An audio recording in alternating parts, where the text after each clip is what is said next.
once you fail to do your business smoothly to Zimbra, we have to seize your goods.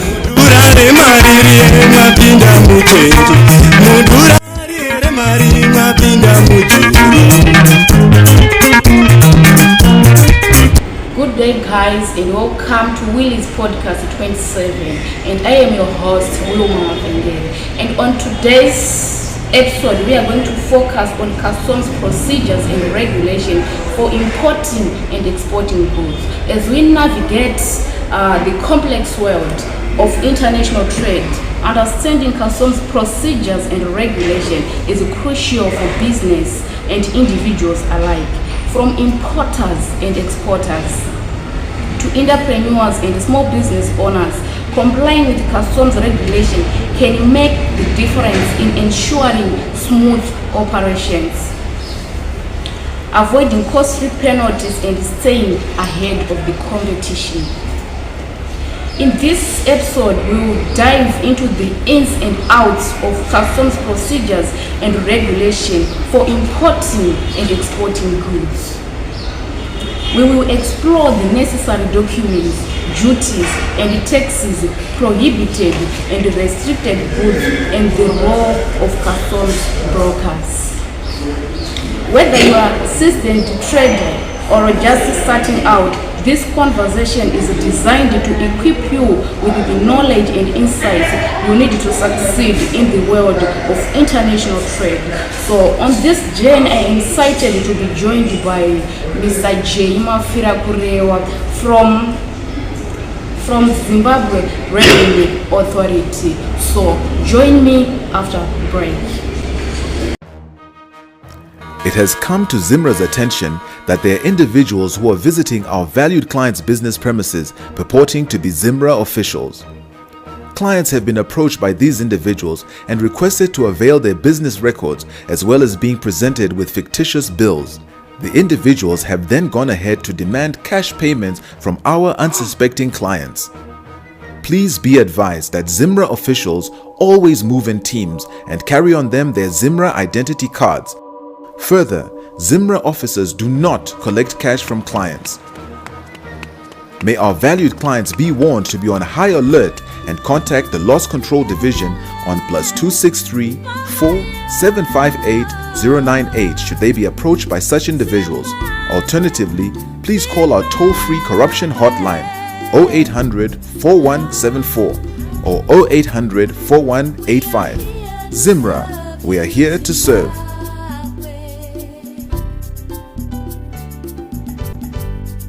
Welcome to the show. Hello, good morning. Thank you. Mr. Firakurewa, I would like you to tell us, are there any documents required for customers clearance when importing goods into Zimbabwe?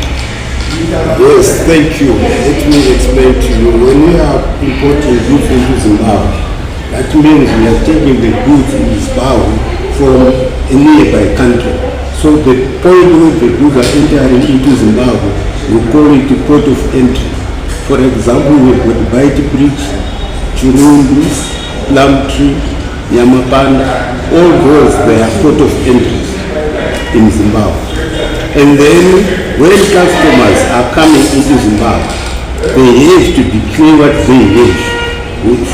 For instance, just take for private imports. When we are saying private imports, we are meaning those people who are carrying small items. And then those small items, they need to be declared on Form 47 for private importations.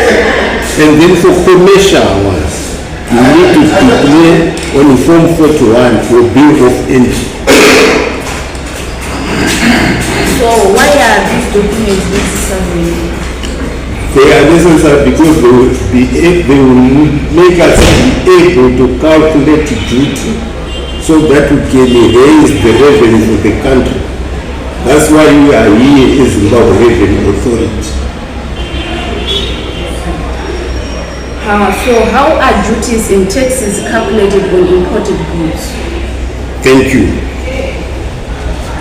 duties and taxes are calculated on imported goods by using tariffs or by using fractions on those two. So what are the current rates? The current rates, it depends what is the nature of the good you are carrying. They have to differ. For example, if you are carrying bread and someone is carrying mazur, those tariffs will differ. Meaning to say you are going to pay different duties.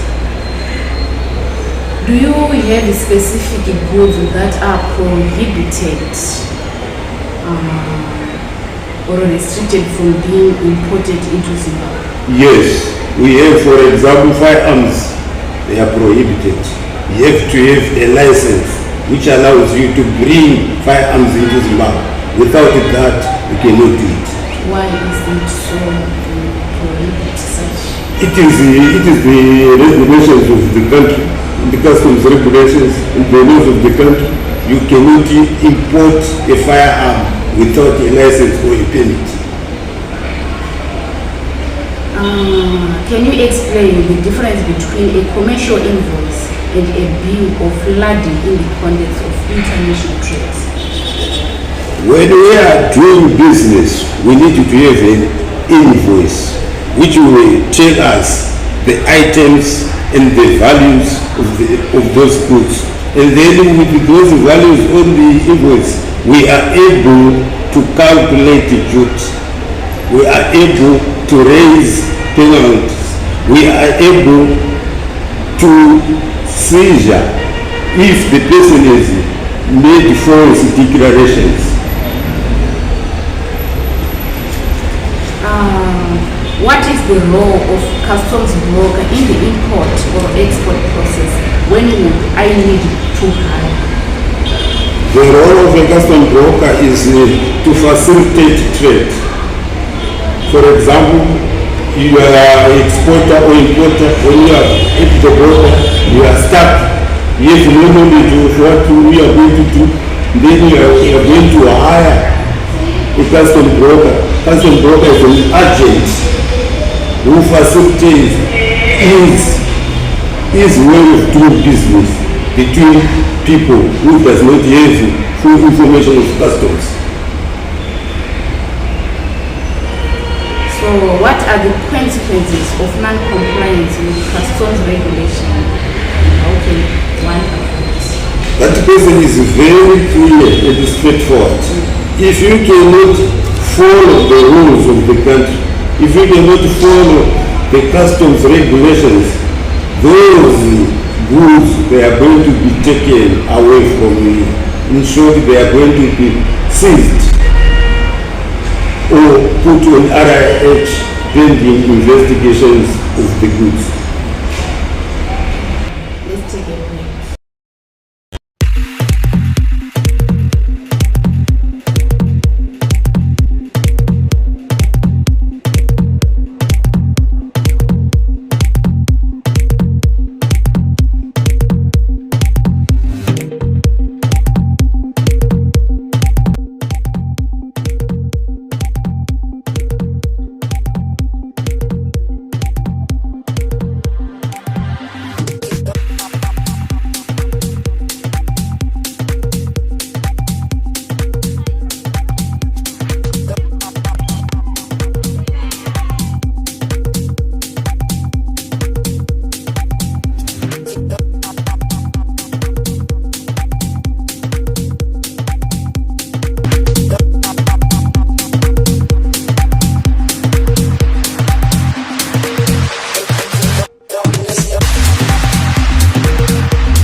from Zimbabwe, including necessary documentation and procedures. Right. If you are exporting goods, that is, you are taking goods out from Zimbabwe to another country, you have to make a declaration for exports. And then on that declaration, you are going to have a consignment note which tells you what you have. And then on top of that, you also have a CD1 form from the RBZ that if you are exporting the goods which are more than $1,000 in the above, you need a CD1 form.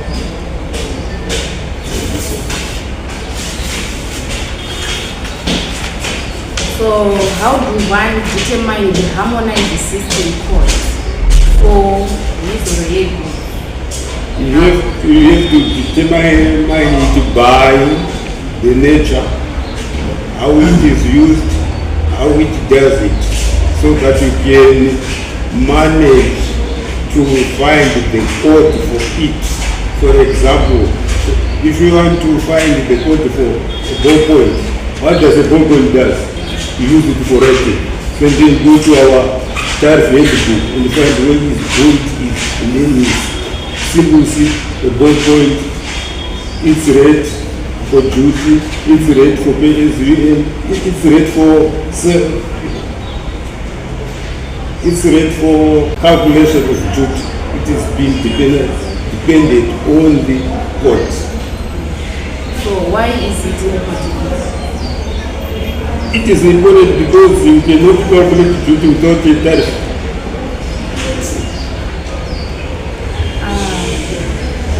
What are the benefits of using a bonded warehouse for storing information? If you are saying a bonded warehouse, we are referring something to like a warehouse, a storeroom, where you have to take goods into that house and keep it there without payment of duties. Or in other words, you can say it is there for deferment of duties, alleviation of duties, and then it is also there for security, good security, and the safe, and long-term storage of goods. How one can apply That one, it's a long process, but you can do it. First of all, you have to go to the local authorities and then find a stand. And then when you find a stand, you also go to Zimura, and then the distance between Zimura and the bonded warehouse should be 100 kilometers. So, sir, can you explain the consequences of non-compliance with customs regulations? Thank you very much, madam, for your question. The consequences are that once you fail to do your business smoothly with Zimra, we have to seize your goods. When we have seized your goods, we either put them on RIH, that is a receipt item held. So you put them for how long? If it is an RIH, it's for 60 days, 2 months, and then notice of seizure, 90 days. And then if the importer has failed to do anything within those 60 days or 90 days, those goods are declared forfeited by the state. Do you have any recorded cases like Yes, we have them. A lot of them, we have them in our warehouse when people have failed to pay whatever they were supposed to pay. Once they failed to do that, as a state, they will take measures to recoup what they were supposed to get from the border. That is, they are going to make those goods sell at an auction, which is run which is run at our offices. Say, can you explain common mistakes to avoid when dealing with the customs? Most of the people make common mistakes when dealing with the custom regulations by engaging unfamiliar, unversed agents who do not have enough information to assist the transporters or the importers of the goods. How can one ensure accurate classification and evaluation of risk? You can ensure by engaging a professional agent. And these agents, they are registered representatives.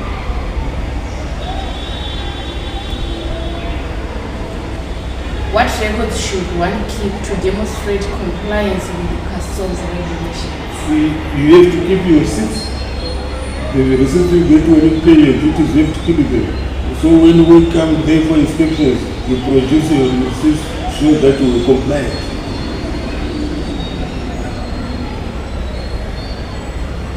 So what will happen in the absence of these receipts? In the absence of those receipts, they will have to take your goods. They will have nothing to do except to take your goods away. And the goods will be kept for 60 days, 90 days. How can I stay up to date with the changing customs regulations and procedures? You can keep on visiting your nearest Zimra office to get the earliest information. Or you can visit the Zimra website to get information updated. More light on the role of customs broker in the import and export processes, and when would I need to explain deeply? As I have earlier said, when we are doing business, you need an agent who is well versed, well informed about the customs rules, about the customs regulations, and about the customs procedures.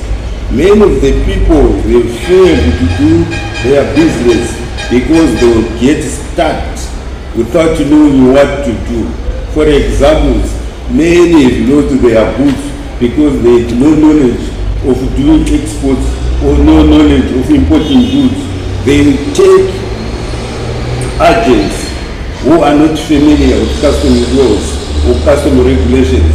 At the end, these goods, they will end up being forfeited by the state because they had failed to do compliance with the customs regulations. So what advice would you like to give to the people of Zimbabwe? My advice to the people of Zimbabwe is that Zimbabwe is our own country. When we do our business, let's be compliant to the customs regulations and Thank you for tuning in to this episode of Trade Talk. We hope you find our conversation on customs procedures and regulation informative and insightful. A big thank you to you, Mr. Mafira. thank you. Please don't forget to share, like, comment, subscribe to our YouTube channel. Until we meet next time, stay ahead of the trade game. I am your host as usual, Will Mama signing out.